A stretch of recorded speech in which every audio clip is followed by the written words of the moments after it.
media, and it's getting harder and harder to tell the difference. I mean, with all the artificial intelligence stuff coming out, it's really difficult to tell the difference anymore. And that's why I think it takes people with a lot of experience. And if you really want to know what's going on, you got to go and be there on the ground. That's why I've been in Israel for more than 7 months during this conflict. What do you have to say to people that say that, Trump was dragged into this war by Bibi and all that stuff? I would say that you have not been reading your history if you think that, because,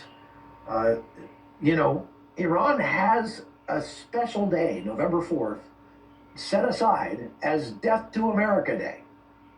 And they chose November 4th because that's the day in 1979 that they took the American hostages that were held for, 444 days or whatever it was, only were released when a strong president, that is Ronald Reagan, was elected and literally said, you had better release those prisoners by the time I take office, and I hope you don't, because if you don't, we're going to come over there and just absolutely make a parking lot out of your country. So that's just the beginning.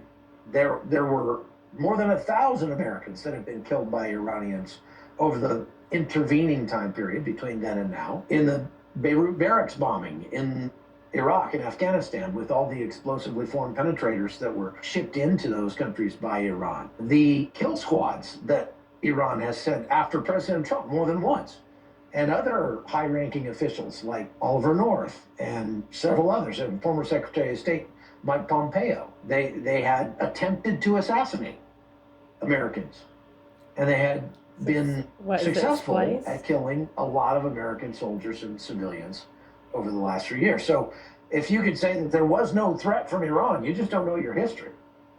And to the point that Bibi Netanyahu drug Trump into this, well, I think you're forgetting this little thing called October 7th that happened, because there was not war in the Middle East before that happened.